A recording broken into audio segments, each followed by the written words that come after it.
Hello everyone and welcome to NotMovieHacks.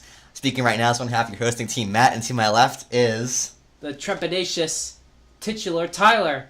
Tyler. So no emotion here. We're tired. So today we're going to be doing a Halloween horror movie special for anyone who is not going to a party and is staying inside home alone in their dorm and watching horror movies on Not Netflix. us though. Wink.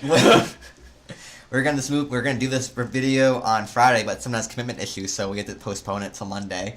But something we can do about it. Only the fans have to pay. So Tyler, wait, I'm gonna go first because that's what we just agreed on. That's what we just agreed on right before. So Tyler, shit. All right, you go so first. I'm gonna go with my. So just as a clarification, I don't really like horror movies very much. So a lot of my movies are kind of like indie, slow burn kind not of like movies. horror. They're more like psychological or suspense horror. I'm not really like a fan of like Friday the 13th. Like, not that I'm scared. It's just that these movies like Friday the 13th, Nightmare on Chucky, Elm Street, Halloween, yeah, Chucky. all that is not that appealing to me. And I should say that I don't watch a lot of indie horror movies.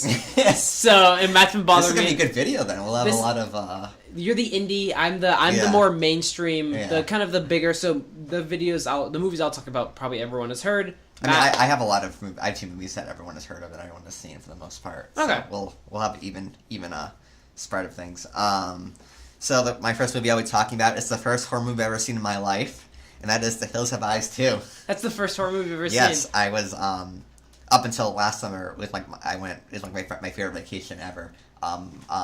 John, my cousin, and my other friend Joe and I, with my parents, all went up to my uncle's Cape Cod house, and this is like summer before 8th grade, and it was like a whole weekend. It was amazing. And one night we stayed up and watched The Hills Have Eyes 2 on the Sci-Fi Channel, and like young Matt, like didn't really like horror movies, was like, oh, I gotta be cool in front of friends. How old were you? 13. Movie came out 2007. So movie came out in 2007. So 2010. 2010. Yeah. Yeah, 13. Yeah. Okay. So I watched it, and this movie isn't bad, and it stuck with me for a long time because it's very over the top with gore. I don't know what happened in the first. I never saw the first one, but basically, from what I remember, the plot for this is that these soldiers, they get attacked by radioactive soldiers, and then they gotta fight the radioactive soldiers. It sounds awesome. And it's amazing. And like what we saw, we were just watching videos from it. Like the makeup effects are really great in this movie. There's a lot of gore and really good sound effects, and it's like, compare that to like a lot of the horror, you don't see like this kind of like these like, I don't want to say original, but like more creative movies. Like there wasn't, like what we saw, there wasn't any jump scares, over the top kind of like more experimental side of movies. Like compared to like other, like The Conjuring, Insidious, where it's just like, I mean, if you like it, it's fine, but I've already ranted about this before, but where it's just the jump scares. I mean, this movie like was gory, there's good sound effects, the creatures were terrifying looking, and I found memories of it. I liked it a lot, and it had a good ending, and the characters, for what they were pretty likable, and if anyone wants to see it, if it's on TV one day, you should definitely check it out. So, my first movie, I'm going to continue in the vein of The Hills Have Eyes 2. I'm going to talk about the first Hills Have Eyes. Good. Because we were just watching it, and this is a movie I had seen. Like, I've always, I haven't seen it in a long time. We were watching clips from it, but it's a movie that, like Matt says, the special effects and the makeup and the kind of area and the sound effect and everything, the sound effects and the setting and everything, it's really, really creepy. And it's if you're not a big fan of gore or over-the-top violence, you're not going to be a big fan of these. And while they admittedly aren't the best horror movies, they're nowhere, there's a lot better ones on our list. There's a sense of, there's fun, and like, you get the, like, you can see the passion behind it. Yeah. Like, they're not going to be the best ones you see on this list by far, but if you want a fun, gory time that you can watch with your friends, where it's not actually like a really super scary movie, but you can get entertainment out of it and have fun, go watch the first two Hills Have Eyes. I haven't seen the second one. I don't know if you haven't seen the first one, but we can both recommend them both. So, Hills Have Eyes, movie marathons. I think there's like a 3 and a 4. They're probably straight to VOD or whatever. Yeah. All right. So your next movie? So I want to get probably one of my favorite horror movies out of the way, because it's been talked to death, and there's nothing new that I can say about it. It's Alien. 1979 Alien. I just saw the director's cut for the first time over the summer, and I saw this movie when I was a kid, and it basically was what got me into sci-fi movies in the first place. It came out in 1979, I think. 79. And it was Sigourney Weaver's breakout, same with Ridley Scott. Upon rewatching over the summer, it still holds up perfectly. I mean, like with Blade Runner, Ridley Scott knows like his limits, and like so like these dark settings, like the lack of in Blade Runner, the dark settings to not so it's not obviously on a movie set, and like with Alien, like it's a guy in a suit, but with like the lighting, the cinematography, like they managed to make this thing scary, despite that one scene where the captain is like going up, is like being trapped by the alien. He's like going up the steps and he turns with the light, and it's like the alien guy in the costume, like like this happy birthday scene. Yeah, so that like bad, but again, really great characters. Sigourney Weaver's obviously, that was her breakout role, and it led to Aliens, which she got an Oscar nom for. Don't you mean it led to Aliens 3 and 4? Yeah, and AVP, Alien 3. Yeah. And don't you mean AVPR? And led to... And Alien vs. Hunter. And Alien Covenant. And Prometheus, that's a good one for me, at least. And especially, I'm going to spoil Alien, but like with Ash, with the... Spoiler, we've seen one of the best movies ever made. With Ash, who's the android, upon rewatching it, when you know there's an android, his role is totally changed. Like with the way he's looking at everyone, it kind of like, oh, he's doing surveys. This is like an experiment for him for Weyland-Yutani corporations, and just this movie. If you haven't seen it by any chance, you should definitely watch it because it holds up perfectly. Even if you can even get past some of the cheesier effects because these characters are so likable, and there's just this really great sense. The last act, when it's just Ripley taking on the alien, is just, to this day, I still hold my breath watching it because it's so fascinating. Do you want to comment on Alien? Or do you want to? I mean, I haven't seen it. The first time I ever saw it, I admittedly am lacking in better movies, or more classic movies. Still haven't seen a lot of stuff, but watching Aliens for the first time. It's okay. You've seen Francis Ford Coppola movies, so you're good. Yeah. Oh God. But no, watching it for the first time this summer, and I did watch the director's cut. Yeah. It's surprising watching how much takes inspiration from it now. Yeah. And how this movie was kind of groundbreaking, and experiencing it, how well it holds up. Because, I mean, I've never seen it before. And how it's better than 99% of horror movies that come out today. And it came out 38 years ago, I'm pretty sure. So Alien, I mean, this movie's been talked to death. And also, I mean, even with Aliens too, like Aliens, like a lot of badass female characters today are heavily based off of Sigourney Weaver's Ripley. You have Sigourney Weaver, and Linda Hamilton. Yeah, Terminator. Alien came out a lot before. I think Alien was 79, Terminator was 80? I think so. I think, yeah. So obviously, like, this movie still has a huge impact on film today, which is amazing. Do you want to... So, my next movie is arguably one of the creepiest, and one of my favorite horror movies of the last decade, probably is Sinister. And I know anyone who's a horror movie fan has talked to death about this movie, but it kind of also started the trend, or one of the trends, of putting a big-name actor into a smaller-budget movie, but a good smaller-budget movie. And the guy who directed this, Scott Derrickson, went on to direct Doctor Strange, which I know you don't like at all. But the movie... It brings some of the elements of those found footage tape movies, and the idea of seeing something in the background and kind of building suspense and building atmosphere. The movie is about an hour and a half, 40 minutes long, but none of the you don't really see a lot of stuff. You don't see a lot of the big villain up close or anything. All of it's far away, and there are jump scares like any modern horror movie, but a lot of the times, which I really like, is it builds suspense and it builds atmosphere, along with great performances from Ethan Hawke, and I can't remember the wife actress who plays in it, but it's also spoilers for Sinister, but it also ends with everyone dying, the main character dying, which I like, which isn't a thing you also see now often. A lot of horror movies have to end on a good note to set up for a sequel, and I know Sinister did have a sequel. No shit, don't watch it. But oh yeah, it did. I didn't see it. It's awful. It's really bad. But the movie knows its strengths, and it knows how to use them, and it knows its atmosphere, and it knows what to do, and it's one of the scariest horror movies, along with a really interesting villain and compelling story as well. So if you haven't already, I don't know what you're doing, go watch Sinister. So Matt, your next movie? My next movie, well, it's a trilogy, and I'm only doing this because of a reason passing, and that's of George Romero, his of the Dead, the first 3 of the Dead movies: Night of the Living Dead, Dawn of the Dead, Day of the Dead. I saw Night of the Living Dead when I was younger, and it's a black and white movie. And even though I feel like the fact that it's black and white makes it more makes it. If it was done in color, it would have looked more like Day of the Dead. I would have looked like more like Dawn of the Dead and Day of the Dead. So those movies, I feel like those movies that came out later look more outdated than Night of the Living Dead because it's black and white. Because if you watch the movie now, I still think that even like the zombie, like the actors playing zombies look a little cheesy. This movie's pretty horrifying, like when you think about it. Not necessarily in scares, but in the fact that it's these people in this house and they all don't really know each other very well. If I can remember that right.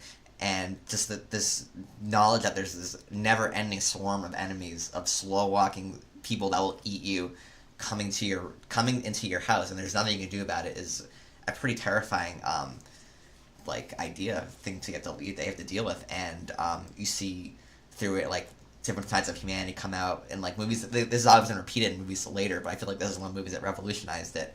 And you get some sort of social commentary, which I heard was on an accident with Night of the Living Dead, where like the movie ends. Well, I won't get into it because a lot of people probably haven't seen it, but there is some social commentary and that's really good. Same with Dawn of the Dead, even though it's a more lighter tone. It's zombies in a mall, and I haven't only seen clips from it, but it's also a good movie from what I've seen.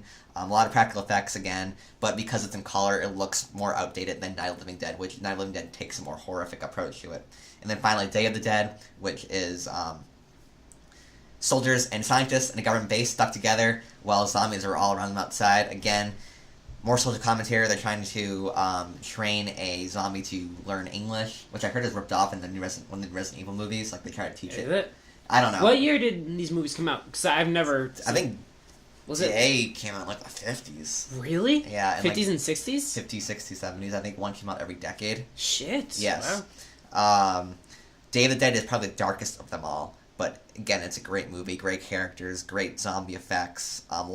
It's very slow. But all these movies, well, the first one and the last one are slow burns for the most part. But like the end is worth it for like these final showdowns between man and zombie, and even in Day of the Dead, it's man versus man for a decent amount of it as well. And again, it's too bad that George Romero is dead, has passed away, and that these movies deserve more credit than I think that they're given.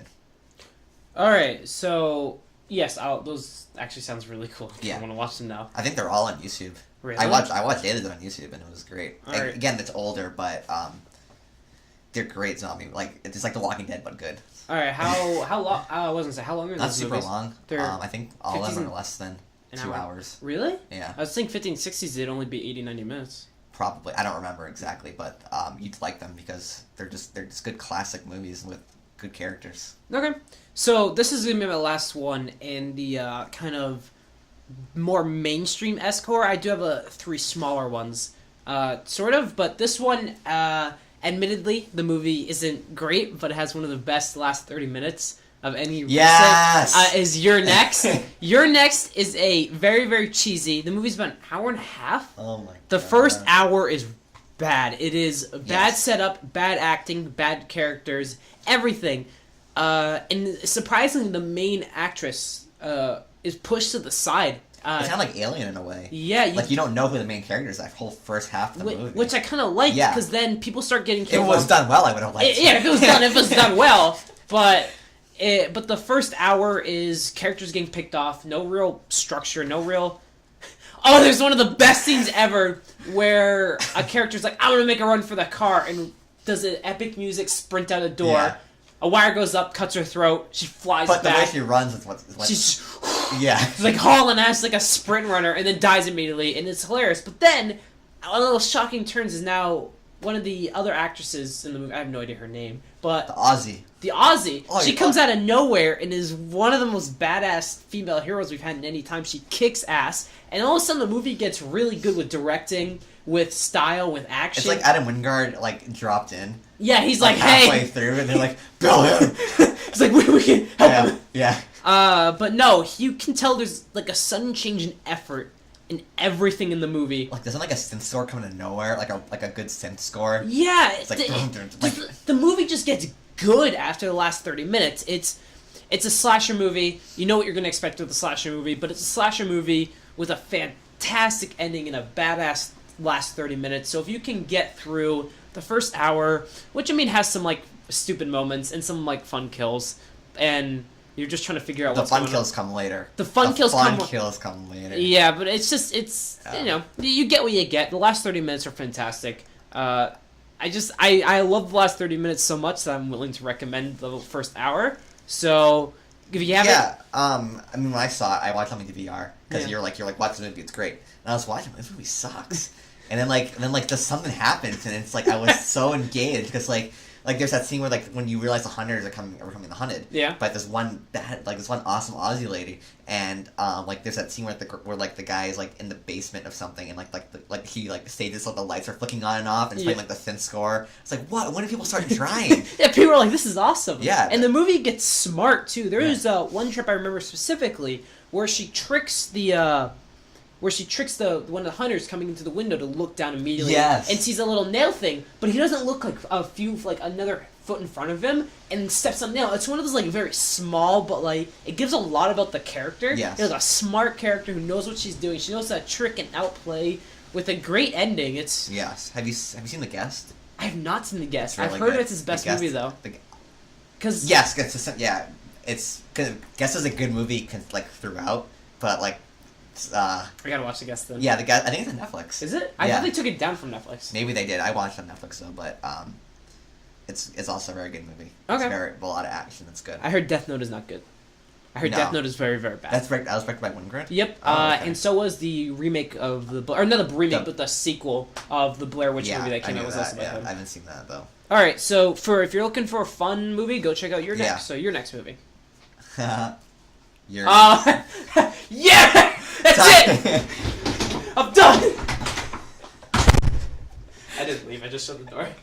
You're so edgy, Tyler. Jesus. I know! I'm thinking about some of her, how that girl did in the movie, and now I'm kind of pumped up. She's so great. Alright, what's your next movie? So next I'm going to channel my pretentious side a little bit, and I'm going to talk about, The Wailing, which is, I've never even heard of this movie. I've never even heard of this. You told me, because we talked about our list beforehand, and he's like, The Wailing, and I just kind of ignored it, because I was like, he'll explain it. The Wailing is, I want to look it up. Came out in 2016, I think. It's a South Korean horror movie. It's on Netflix. It's 2.5 hours long. God. And it's about a detective who is, investigating murders because, these really strange, sort of cultish murders happen at the same time an older Japanese man moves into this small town that he's has authority over, and so you're slowly kind of figuring out what happens. He's interviewing the Japanese man, and eventually this isn't. I think this all happens pretty early on, but the curse. He starts realizing people are acting weirdly, and it's a curse that he comes to the conclusion to, and eventually his daughter gets his curse too and starts acting violently towards him. 99% on Rotten Tomatoes. Holy shit! Yes, this movie, and it's just about him trying to figure out what's going on. It's a average cop dealing with a supernatural situation, supernatural antagonist in the Japanese man, because you find out early on that he does have supernatural abilities, but you don't know exactly what the limit is, what's going on. And I looked up reviews on this, and it channels deeply into South Korean folklore. Really? With different symbolism and things. It's expertly directed, expert cinematography. It reminds me a lot of True Detective, honestly, in that it deals with both realistic, it kind of blurs the lines between realism and surrealism, and the only problem I really have is that it becomes sort of more fantastic based. It becomes more surreal and a little less grounded, unlike True Detective, which is where all the surreal aspects are implied or suggested through quoting Lovecraft and things like that, which is great. What the hell is this movie? But it's my only problem with The Wailing is that maybe it becomes a little too as I said, a little too religious, a little too magical at the end. Not super magical, but just a little there's no people aren't shooting lightning from the fingertips or anything. But this sounds fascinating. It's very, very good. It's a slow burn, but it gives you this really neat perspective of just what a small Korean town looks like, expertly filmed. The main character is very good in his role, and probably some of the best cinematography I've seen in a movie. But if you haven't seen it, it's on Netflix. You can check it out. It's 2.5 hours long, so prepare for that. It's on Netflix? Yes. It's 2.5 hours long. Oh my god. It's on Netflix, though, so it's not like you're stuck in the theater. Yeah, alright. But if anyone who hasn't seen it, should check it out and tell me what you think about it, because I don't know anyone who's seen it other than people I've seen on YouTube. Really? That's interesting. Yeah. Alright, so I'm going to get into a little bit smaller movies. So this one is a horror movie we have actually both seen. Oh, God. And it is one that came out this year. And admittedly, again, not the best movie, but I admire It's not it. Okay. It's The Void. Okay. Admittedly, not a fantastic movie in any Yeah. sense. It's not even, I wouldn't even consider it a good movie. I consider it very, very average. But it is you can see that there is a lot of effort and a lot of passion behind it. It is a very, very small, contained, Lovecraftian horror movie which revolves around a lot of survivors trapped in a hotel surrounded by a cult that sacrifices and worships demons, and with one very smooth talking, nice sounding doctor. Not nice sounding, but his voice is it's basically kind of, they're trying to put it as the voice of God in the movie, because it's everywhere and it's loud and it's booming and it's calm but it's menacing. And the movie has a lot of issues. The movie excels in its body horror and its makeup and its setting, but you can tell it falters a lot. It doesn't have a lot of budget, so they do their best to hide it and contain as much as they can. But atmosphere-wise, setting-wise, things they put forward, ideas they try to put with the movie in terms of like resurrection and sacrifice, and just as a whole, the movie does everything it goes for well, albeit it does leave a lot of things up in the air, and you're really not going to get a lot of satisfaction out of this movie. It is a good horror movie in terms of its scares, makeup, prosthetics, all that shabazz. Yeah, you're not gonna get like a profound character study. No. From this, like if you're into like 80s like body horror, you're gonna love it. The movie not purposely, but it doesn't explain anything. It doesn't explain anything at all. Actually, you have to figure out, and it doesn't give you a lot of clues. No. And I know it sounds like we're shitting on it, but the acting that isn't is okay. It's good. It's good. It's good. Yeah. The movie thrives through its makeup, setting, and it is an interesting story, and it is creepy, so you will enjoy it as a whole. So, what is your next movie? So this is my last kept down mainstream lane, and that is Silence of the Lambs. That's just one of the most well-known movies of all time. And I don't want to be spoiling Silence of the Lambs throughout this review, so if you haven't seen Silence of the Lambs, I can't help you. You're an idiot. I haven't seen Silence of the Lambs. I'm an idiot. Would you mind if I spoiled? I don't care. Okay. I already know the ending. Okay.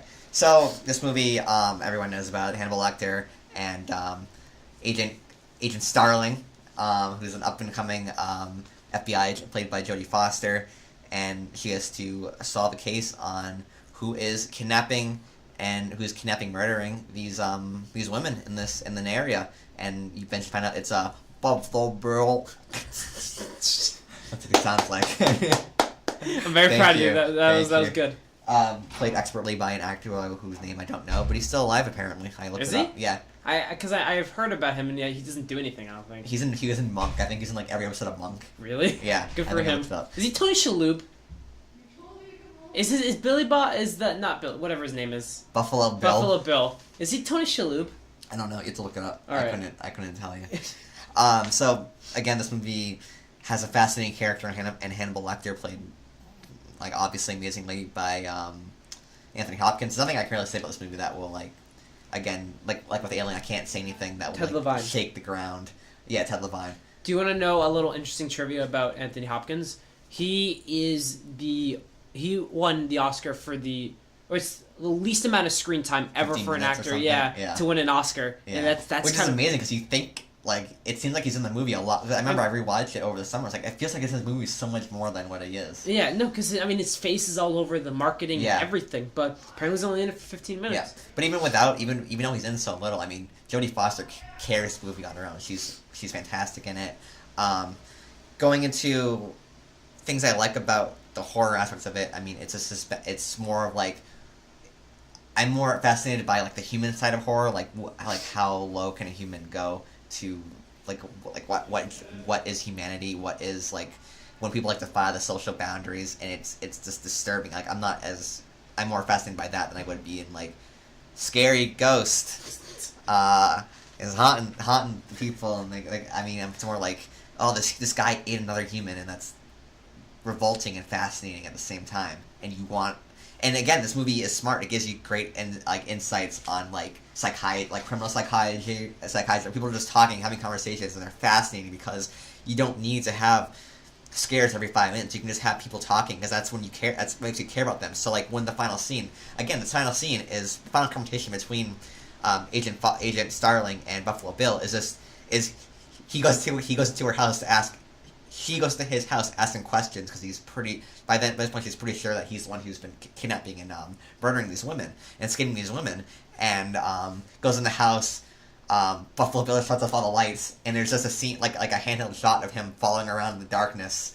That's the final and then they turn around and shoot each other for like a few seconds. And that's the final climax, but that's the final showdown. But that's more pulse pounding and more enthralling than any like big ugly CGI ghost murder snapping necks and stuff. Or just massive CGI spectacle. Yeah, you don't need like again. I mean, I'm not gonna say anything that hasn't been said before. It's like these characters are amazing. That's what makes you care about this final act. And again, I've seen YouTube videos where people are like studying how the directing between the scenes between how the directing of scenes between Hannibal Lecter and Agent Starling like judge who's winning the conversation between them. Yeah, and it's fascinating. Like there's so much love that went into this movie. The writing is spot on. Every scene between Agent Starling and Hannibal Lecter is just both interesting in what they're discussing and interesting in like these two opposite characters.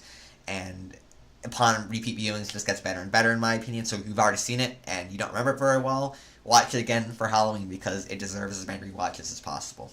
Well, you have my interest piqued. I will have to watch Silence of the Lambs now. I think it's on Netflix, but I don't. Is it? Don't quote me. God damn, Netflix has a lot of stuff.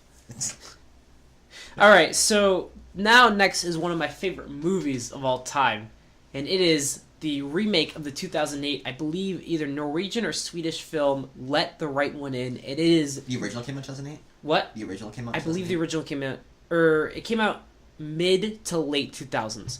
So this one is Matt Reeves' Let Me In, and it stars whatever the girl from Kick-Ass.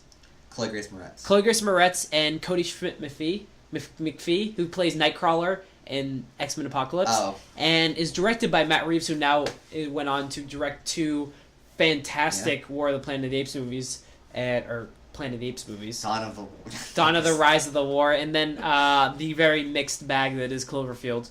That's someone's opinion, but I think it's amazing. Which you like, but that's why mixed bag, get it? So this movie is, I wouldn't even classify it as horror. It does have horror elements with there being vampires, and it is a quote-unquote, you can market it as a horror movie, but it is definitely more of a drama and a romance and a coming-of-age story with horror elements mixed in. So the story's about Cody Schmidt McPhee living in a town in Arizona with his mom, and because his parents are divorced, and and then this girl moves in, and you're kind of really, it doesn't give you a lot of hints about her, but you learning about her, their relationship starts to build. She's a very odd and unique girl, and at the same time, this older man is going around and he's killing people and draining their blood, and eventually these two connect, and it's a great coming-of-age romance story as you learn that she's a vampire, culminating in one of the most graphic and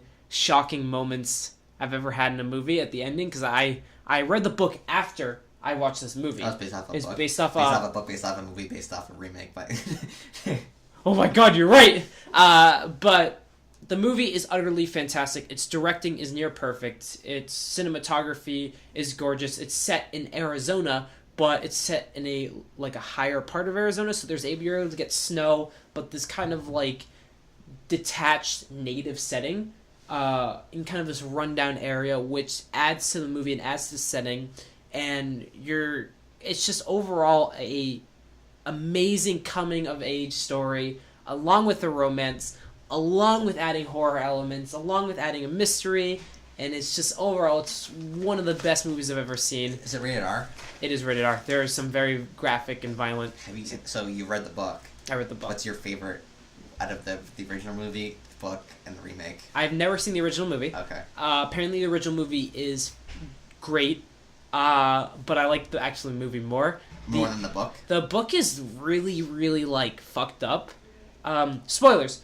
The man who's killing people is actually a kid who you find out was a lot younger, who fell in love with Chloe Grace Moretz's character because she can never age. So they grew up together. He kills to feed her, and then in the book he's like a pedophile, and he like rapes little boys. But that's not. But so did they describe it at all? In the book, yeah. In like the first chapter is him ordering sex from a little boy in a bathroom stall. Like, and it's just really, really fucked up.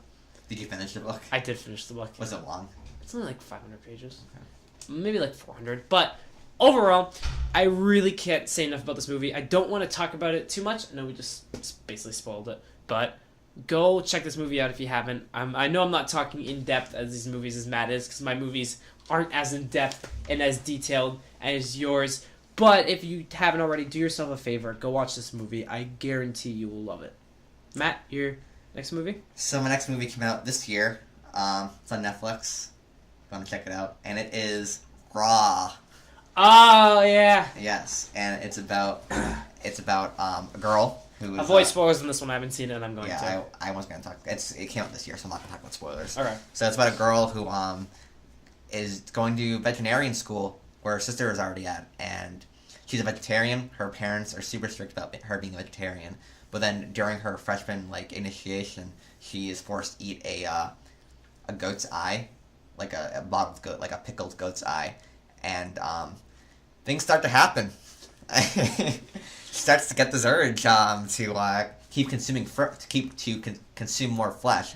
There's a scene where she eats raw chicken, and eventually that urge becomes cannibalistic. And I don't want to go into as many spoilers because the trailers do a pretty good job of staying away from them, because a lot happens in this movie that is not given away at all. But I just want to say that the directing is fantastic. The cinematography is fantastic. It's a French movie, so of course it's going to look great, because French movies always look great. Goddamn French.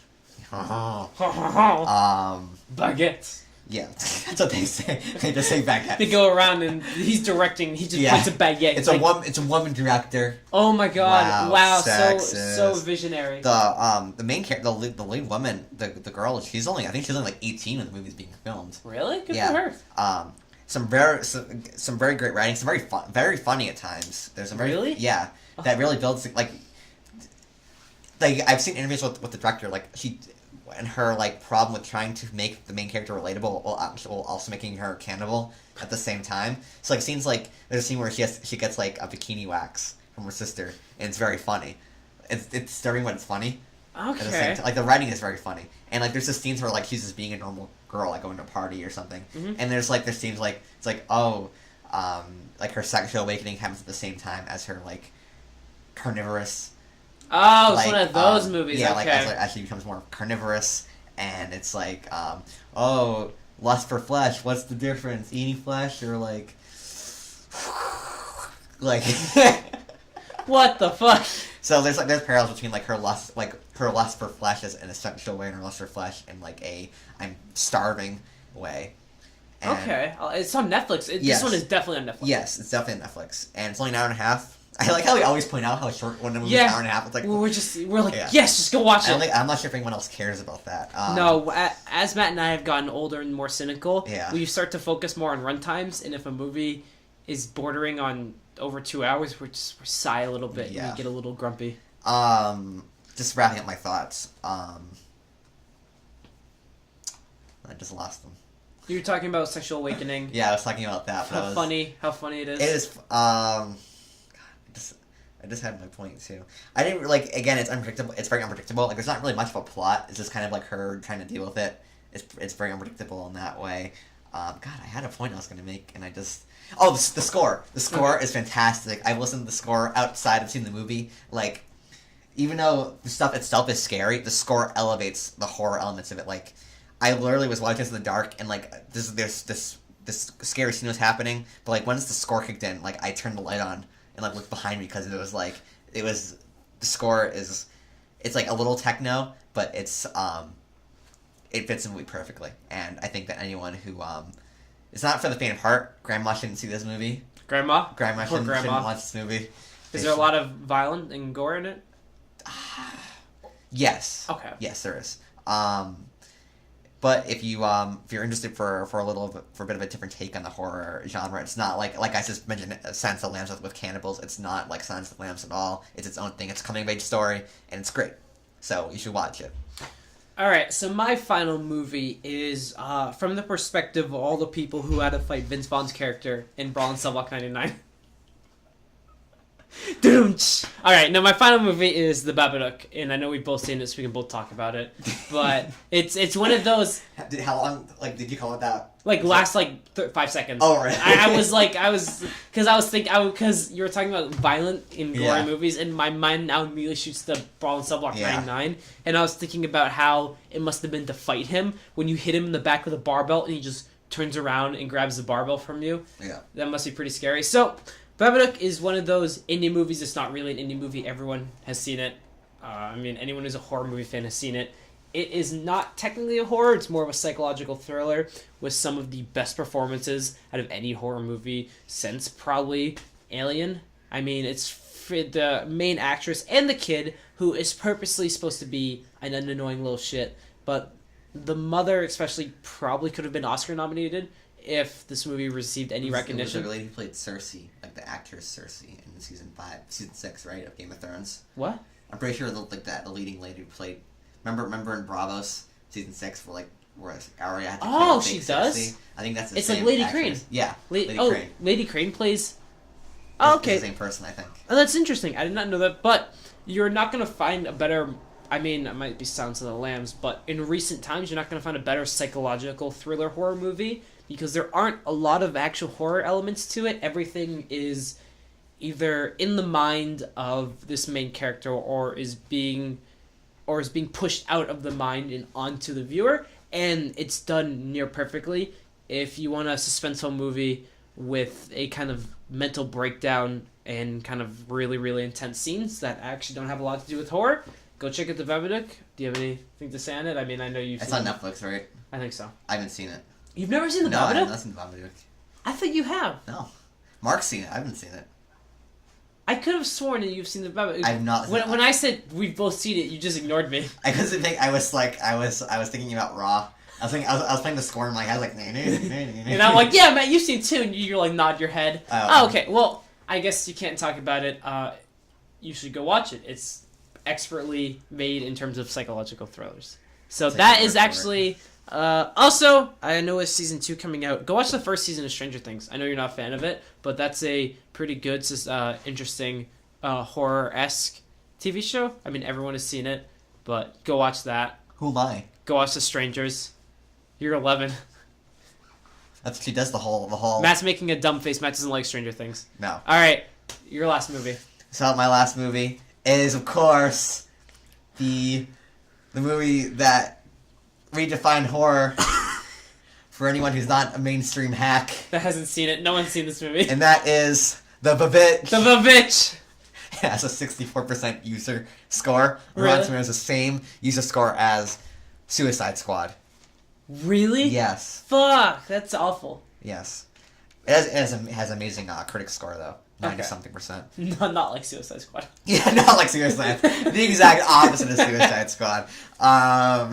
Alright, because Matt has been trying to get me to watch this movie for like 2 years now, and it's only an hour and a half, and each time I go, yeah, Matt, I'll watch it. So you can't say you're a movie fan without having seen The Witch.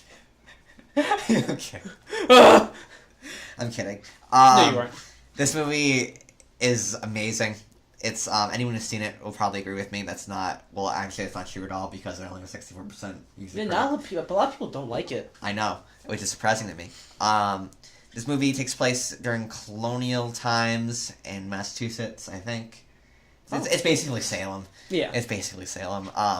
The director Robert Eggers has I've seen interviews that he's very fascinated with like this time of history with like the Salem witch trials, just witchcraft in general. That witchcraft how it was perceived by like English colonists at the time, and you can see that because apparently like historians have like looked at this movie and said like everything is like historically accurate, like what Really? people wore and everything. And it's basically this family that the father gets kicked out of the village for being because being vain is a sin, and he was being vain in some way, and he's kicked out because it's religious and everything.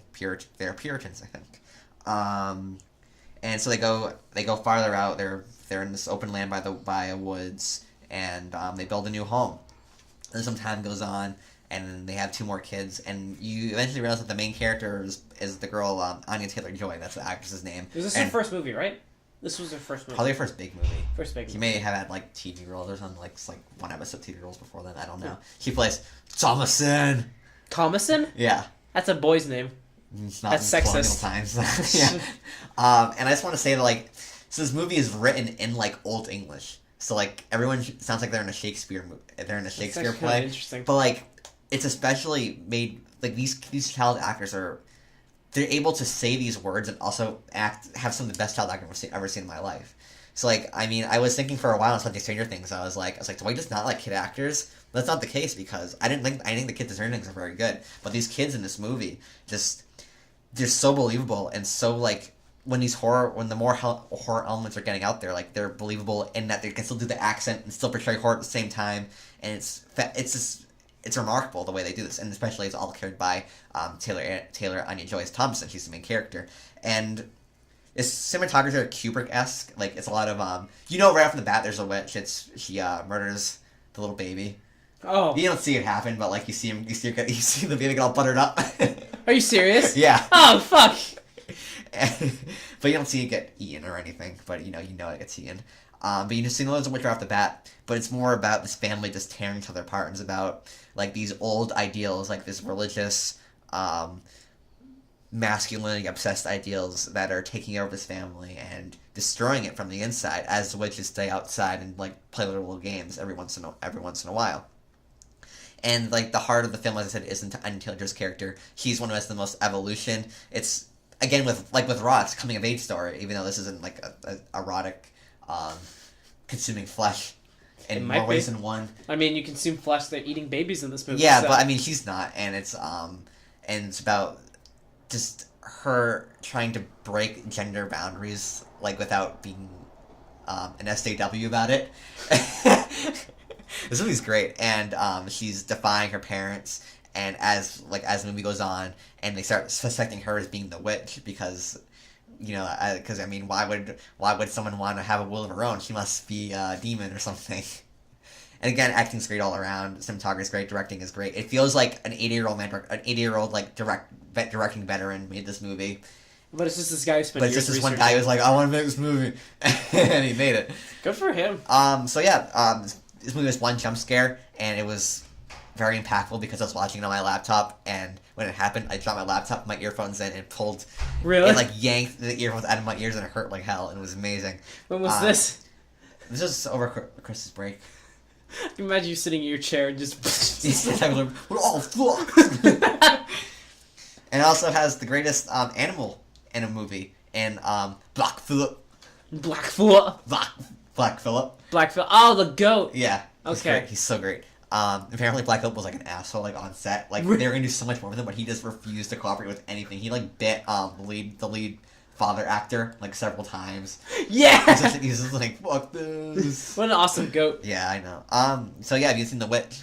It's on Amazon Prime, and you should check it out because it's a slow burn, which is what I like. It's psychological with the like sort of mainstream horror elements with like, oh, there's a witch in the woods, yes, but it's about this family, and it's a commentary on like ignorance, I guess, and a woman's coming to age, and it's great.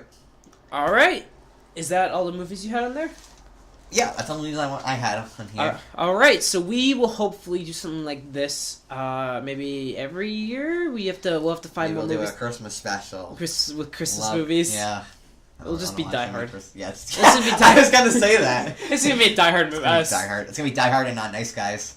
Oh, that's perfect. Yeah. The best movies. So thank you guys for listening. Hopefully there will be some editing on this. I'll give it a shot. Hopefully I'll also get it up for Halloween. Because that'd be really awkward. So thank you guys again for listening. This has been Tyler. And this is Matt, and we'll talk to you later. Goodbye.